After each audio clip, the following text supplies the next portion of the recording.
En esta clase vamos a referirnos al saneamiento, la evicción y los vicios redivitorios.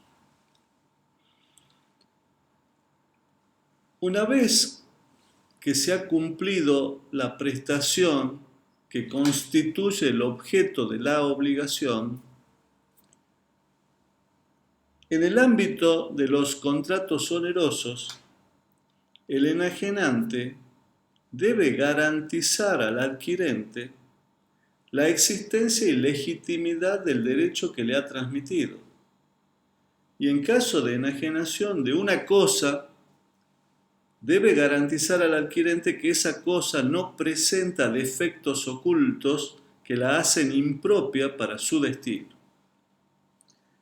Se trata de las garantías de evicción y por vicios redivitorios que generan la obligación de saneamiento.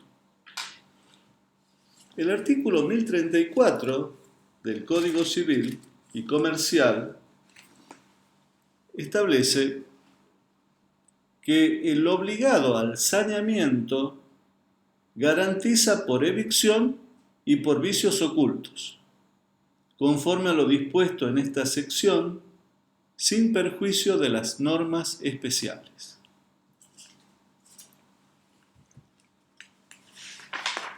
Este deber de responder a cargo del enajenante es de carácter objetivo, porque existe aunque no tenga culpa de su parte. Incluso la ignorancia o el error sobre los defectos del título o los vicios en la cosa no lo eximen de responder por el saneamiento. Digamos que la exigencia de la culpa puede incidir en el tema de los daños y perjuicios, pero no en la obligación de restituir el precio. Cuando el artículo 1034 dice sin perjuicio de las normas especiales, alude a que cuando haya normas específicas, deben aplicarse estas últimas, como ocurre con la normativa de la Ley de Defensa del Consumidor, que es de orden público y que tiene su propio régimen de garantías. Esta obligación de saneamiento, que abarca la garantía de evicción y por vicios redivitorios, rige de pleno derecho en el ámbito de los contratos onerosos, porque constituye una cláusula natural de estos contratos. Contratos onerosos, recordemos, son aquellos contratos en donde hay sacrificios y ventajas para ambas partes. Cada parte recibe ventajas y experimenta sacrificios. Lo que es ventaja de uno es el sacrificio del otro y recíprocamente. Por lo tanto, en los contratos onerosos, el enajenante que recibió la contraprestación debe responder por la prestación a su cargo de la que ha sido privado la otra parte, o porque se le entregó una cosa que tenía defectos o vicios. Es una cláusula natural porque está prevista en la ley supletoria que se incorpora al contenido del contrato. Rige de pleno derecho, no es necesario que lo pacten porque ya lo dice la ley supletoria. Pero las partes tienen la facultad de modificar o derogar el régimen previsto en la ley. Porque al ser una cláusula natural no está en juego el orden público y rige la autonomía de la voluntad. Por eso el artículo 1036 del Código Civil y Comercial dice: la responsabilidad por saneamiento existe aunque no haya sido estipulada por las partes. No hace falta que lo pacten, es una cláusula natural. La ley supletoria la incorpora al contenido del contrato. Por eso dice que existe aunque no haya sido estipulada por las partes. Pero luego dice, estas, o sea las partes, pueden aumentarla, disminuirla o suprimirla, sin perjuicio de lo dispuesto en el artículo siguiente. Entonces, al ser una cláusula natural, las partes, por un lado, no necesitan pactarla para que rija, pero si no quieren que rija, la pueden modificar o derogar o suprimir. Porque, como decimos, en las cláusulas naturales no está en juego el orden público y rige la autonomía de la voluntad. El aumento de la garantía es una hipótesis poco común, pero las partes pueden pactar el aumento de la responsabilidad por evicción y es un pacto válido. Por ejemplo, el enajenante de un predio puede garantizarle al adquirente que el vecino no va a hacer uso de una servidumbre de tránsito. O por ejemplo, el donante, que se trata de un contrato gratuito, no oneroso, asuma la responsabilidad por la evicción. O que se obligue a pagar una suma mayor al precio. Entonces se puede pactar, aunque es difícil, el aumento de la garantía. Y también las partes pueden disminuir o suprimir la responsabilidad por evicción que le corresponde al enajenante. Esto es así porque rige la autonomía de la voluntad, no está en juego el orden público, pero nos estamos refiriendo al ámbito de los contratos paritarios. Si el adquirente renuncia a la garantía de evicción, es decir, renuncia a reclamar en caso de que fuera privado del derecho adquirido, en realidad se trata de un derecho que se transmite como dudoso, un derecho aleatorio. Y el riesgo lo asume el comprador, pero en compensación pagará un precio menor. Ahora, el artículo 1037 del Código Civil y Comercial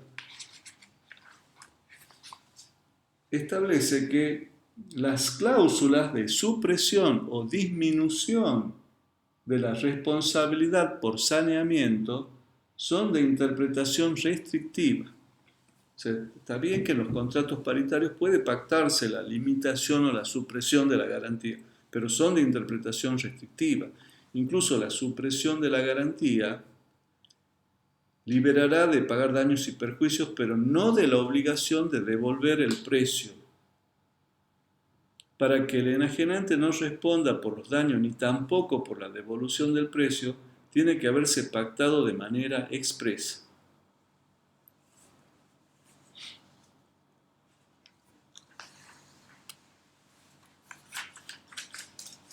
El artículo 1038 establece que la supresión y la disminución por saneamiento se tienen por no convenidas en los siguientes casos. O sea, es posible que se pacte la supresión o disminución de la garantía, pero en ciertos casos esa cláusula no tiene valor y la responsabilidad subsiste y se mantiene. Por ejemplo, si el enajenante conoció o debió conocer el peligro de la evicción o la existencia de los vicios. Entonces, si el enajenante conoce que hay un peligro de evicción o que existen vicios en la cosa, y pacta la supresión de la garantía, está obrando con dolo. Entonces, si hay dolo, mala fe, porque él conoce o debe conocer la existencia de los vicios o el defecto del título, entonces ese pacto no tiene valor, se lo tiene como no convenido. Y el otro supuesto es si el enajenante actúa profesionalmente en la actividad a la que corresponde la enajenación. Porque si actúa profesionalmente, entonces no podría alegar ningún desconocimiento. Sería una relación entre un profesional con un no profesional. Entonces, en ese caso, por más que se haya pactado la limitación o supresión de la responsabilidad, igual es responsable. A no ser, dice el artículo, a menos que el adquirente también se desempeñe profesionalmente en esa actividad.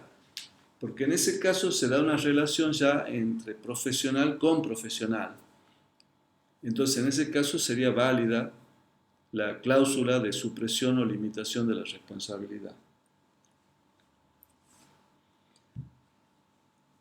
Digamos que en el ámbito de los contratos de adhesión y los contratos de consumo, estas cláusulas de disminución y supresión de responsabilidad por saneamiento del transmitente, ya sea predisponente o proveedor,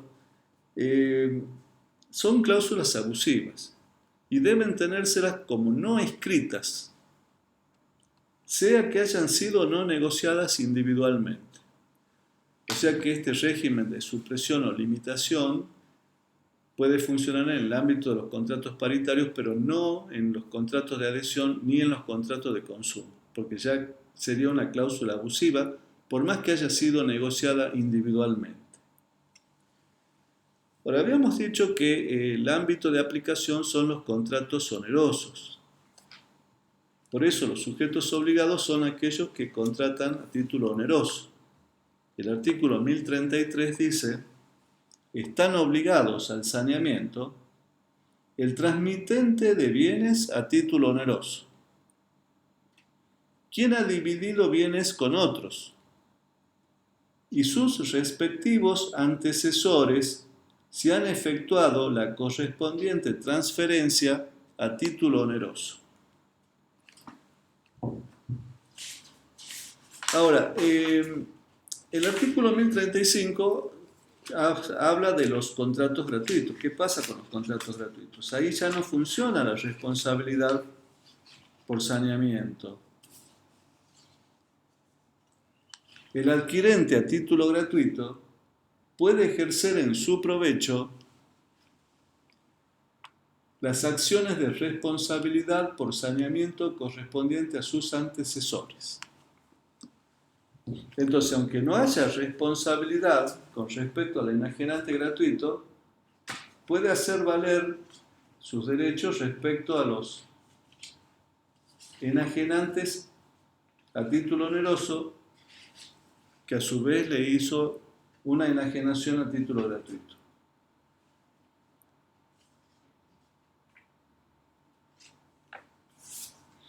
¿Quiénes son los sujetos responsables y quiénes son los sujetos activos y pasivos? El titular de la acción de saneamiento es el adquirente y su acción pasa a sus sucesores universales o singulares.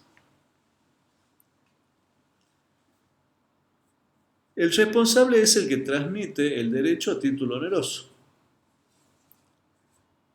y se transmite esa responsabilidad a los sucesores universales y a los herederos. Enajenante a título oneroso, por ejemplo, el vendedor, el cedente, el locador. En el caso de los sucesores singulares a título oneroso, también son responsables si ellos vuelven a su vez a enajenar a título oneroso. Por ejemplo, A vende una cosa a B y B se la vende a C. Y C es evicto. Entonces C tiene acción contra B que le transmitió a título oneroso. Y también tiene acción contra A, es decir, contra los antecesores. Por eso dice el artículo que son responsables sus respectivos antecesores si han efectuado la correspondiente transferencia a título oneroso. De manera tal que el adquirente último, que es evicto o privado de su derecho, tiene el defecto de la cosa por vicio redivitorio, tiene acción contra su enajenante a título oneroso y el que le transmitió al enajenante también a título oneroso. En cambio, si es un adquirente a título gratuito, habíamos leído en el artículo 1035 que el adquirente a título gratuito puede ejercer en su provecho las acciones de responsabilidad por saneamiento correspondiente a sus antecesores. Si A vende la cosa B y B se la dona a C y C es evicto, C no tiene acción en principio contra B que ha transmitido a título gratuito, pero sí tiene acción contra A que le transmitió a título oneroso a su causa dante anterior. ¿Por qué? Porque el donante, al transmitir el derecho, está cediendo implícitamente todas las acciones y derechos que le correspondían sobre el derecho transmitido. Es una transmisión cum omni sua causa. De manera tal que la acción del donatario contra el que le transmitió al donante no es una acción subrogatoria, es una acción directa. Además, si hay varias transmisiones sucesivas a título oneroso, no está obligado a demandar al transmitente inmediato anterior a título oneroso. Puede demandar a cualquiera de la cadena de enajenaciones a título oneroso. La responsabilidad por saneamiento le confiere al adquirente una serie de acciones sobre las cuales él puede optar. Vamos a mencionarlas ahora, ya las vamos a volver a examinar cuando veamos la evicción y los vicios redimitorios. El artículo 1039 dice: el acreedor de la obligación de saneamiento tiene derecho a optar entre, primero, reclamar el saneamiento del título o la subsanación de los vicios. Reclamar un bien equivalente si es fungible. Y 3, declarar la resolución del contrato, excepto en los casos previstos por los artículos 1050 y 1057. Además de estas 3 acciones que puede optar, tiene una acción de responsabilidad por daños. El acreedor de la obligación de saneamiento, dice el artículo 1040, también tiene derecho a la reparación de los daños en los casos previstos en el artículo 1039. O sea que puede acumular alguna de esas acciones, la acción de daños, o directamente accionar por daños. Excepto, o sea que hay casos en que no puede reclamar daños. Dice, si el adquirente conoció o pudo conocer el peligro de la evicción o la existencia de los vicios.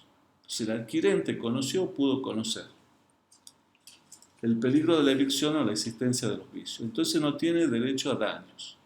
O si el enajenante no conoció ni pudo conocer el peligro de la evicción o la existencia de vicios. Si el enajenante, el que transmitió, no conocía ni podía conocer, tampoco podía reclamársele daños.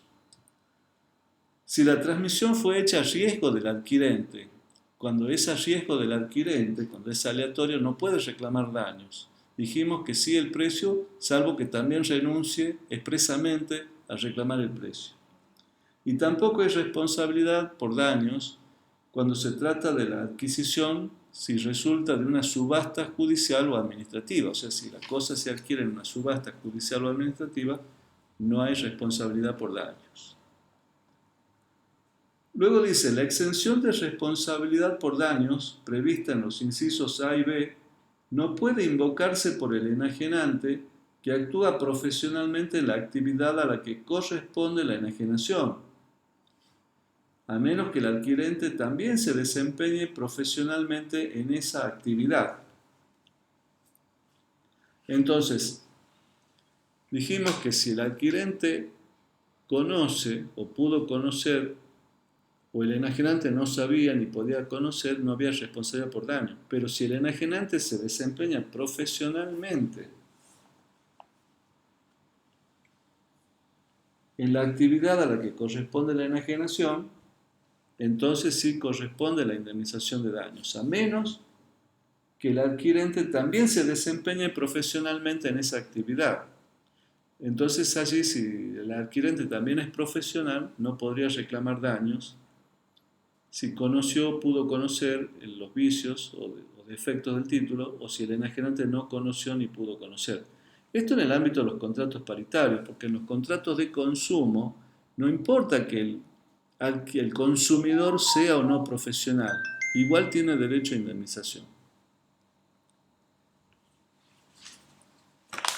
Cuando se enajena una pluralidad de bienes, el artículo 1041 dice, en los casos en que la responsabilidad por saneamiento resulta de la enajenación de varios bienes, se aplican las siguientes reglas. Si fueron enajenados como conjunto, es indivisible la responsabilidad. Si fueron enajenados separadamente, es divisible. aunque haya habido una contraprestación única. En su caso rigen las disposiciones aplicables a las cosas accesorias. Ya vamos a analizar esto cuando veamos los vicios redimitorios. Ahora, ¿qué pasa si interviene una pluralidad de sujetos? Quienes tienen responsabilidad por saneamiento en virtud de enajenaciones sucesivas son obligados concurrentes. Si el bien ha sido enajenado simultáneamente por varios copropietarios, estos solo responden en proporción a su cuota parte indivisa, excepto que se haya pactado su solidaridad, que también ya lo vamos a ver cuando analicemos la evicción y los vicios redimitorios. Habíamos dicho que la responsabilidad tiene carácter objetivo. El artículo 1043 establece que el obligado al saneamiento no puede invocar su ignorancia o error, excepto estipulación en contrario.